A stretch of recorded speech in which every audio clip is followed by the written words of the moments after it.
నిన్న జరిగిన మ్యాచ్ నిజంగా ఒక WPL క్లాసిక్ థ్రిల్. స్టేడియం నిండుగా అభిమానులు, ఫ్లడ్ లైట్స్ కింద ఉత్కంఠ. RCB women versus Mumbai Indians women, రెండు బలమైన జట్లు. కానీ చివరికి 15 పరుగుల తేడాతో ముంబై ఇండియన్స్ ఉమెన్ విజయం సాధించింది. ముందుగా టాస్ గెలిచిన ఆర్సీబీ బౌలింగ్ ఎంచుకుంది. ముంబైని కంట్రోల్ చేయగలమా అన్న ఆశతో ఆర్సీబీ కెప్టెన్ స్మృతి మందాన ఫీల్డ్లోకి దిగింది. కానీ తర్వాత జరగబోయేది ఎవ్వరూ ఊహించలేదు. ముంబై ఇన్నింగ్స్ ప్రారంభంలో ఎలు మాథ్యూస్ బ్యాట్ పట్టింది. ఇంకొక ఎండులో సజీవన్ సజనా. కానీ ఆర్సీబీకి తొలి బ్రేక్ త్వరగానే వచ్చింది. సజీవన్ సజనా 7 పరుగులకే అవుట్. అప్పుడు అనిపించింది ఆర్సీబీ మ్యాచ్ ని కంట్రోల్లోకి తీసుకొస్తుందేమో అని. కానీ అక్కడికి వచ్చి నిలబడ్డ ఒక పేరు నాట్ స్టీవర్ట్ బ్రంట్. మొదట కొన్ని బంతులు ఆచితూచి ఆడిన నాట్ తర్వాత సెట్ అయ్యాక ఆర్సీబీ బౌలర్లపై విరుచుకుపడింది. ఎలీ మాథ్యూస్ ఒక ఎండులో సపోర్ట్ చేస్తూ నాట్ స్టీవర్ట్ బ్రంట్ మరో ఎండులో class shots, cover drives, straight ground లోకి సిక్సర్లు, ఫైన్ లెగ్ మీద స్మార్ట్ సిక్స్లు. ఎలీ మాథ్యూస్ 56 పరుగులు చేసి అవుట్ అయ్యే సమయానికి ముంబై స్కోర్ బోర్డ్ ఒక్కసారిగా పరుగులు పెట్టింది. ఆ తర్వాత హర్మన్ ప్రీత్ కౌర్ వచ్చి తక్కువ బంతుల్లోనే పవర్ చూపించింది. కానీ ప్రతి షాట్ లో కెప్టెన్సీ కాన్ఫిడెన్స్ కనిపించింది. కానీ ఈ ఇన్నింగ్స్ అసలు హీరో ఎవరో అందరికీ క్లియర్ అయింది.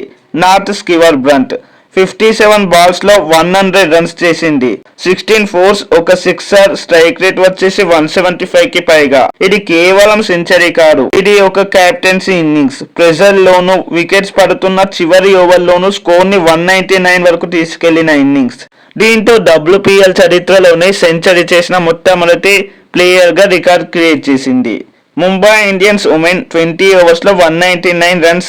ఆర్సీబీ ముందున్న లక్ష్యం 200. ఇప్పుడు స్టేజ్ ఆర్సీబీ బ్యాటింగ్. ఫ్యాన్స్ అందరూ ఆశతో చూశారు. కానీ ముంబై బౌలర్లు మ్యాచ్ ని వేరే దిశకు తిప్పారు.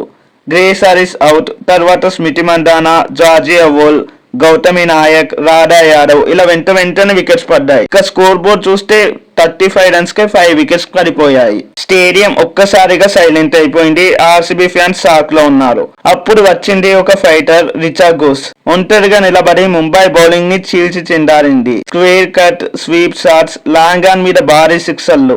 50 బంతుల్లోనే 90 పరుగులు చేసింది. అందులో 10 ఫోర్లు, 6 సిక్సర్లు ఉన్నాయి.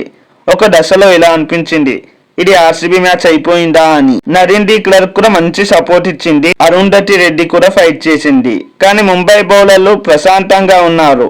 అమేలియా కేర్ కీలక వికెట్లు, ఎలీ మాథ్యూస్ 3 వికెట్లతో మ్యాచ్ ని పూర్తిగా మలుపు తిప్పారు. చివరి ఓవర్లలో అవసరమైన రన్ రేట్ పెరిగింది. రిచా ఘోష్ చివరి బంతికి అవుట్ అయ్యే సమయానికి ఆర్సీబీ ఆశలు కూడా అక్కడే కంప్లీట్ అయ్యాయి. 20 ఓవర్స్ లో 185 రన్స్ చేసింది.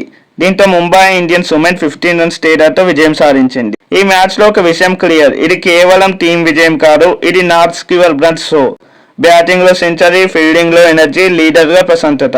ఇంకోవైపు ఆర్సీబీకి రిచా ఘోష్ ఇన్నింగ్స్ గుండెని తాకింది. ఒంటరిగా నిలబడి పోరాడిన ఒక యోధురాలి కథ. సో ఈ మ్యాచ్ మళ్ళీ నిరూపించింది WPL అంటే కేవలం క్రికెట్ కాదు, ఇది ప్యాషన్, పవర్, ఇన్స్పిరేషన్ అని. మరి మీకు ఈ మ్యాచ్ ఎలా అనిపించింది కామెంట్స్ లో చెప్పండి. అలానే వీడియో నచ్చినట్లయితే లైక్, షేర్ అండ్ సబ్స్క్రైబ్ చేయండి. మరో వీడియోతో మళ్ళీ కలుద్దాం. Thanks for watching. జై హింద్.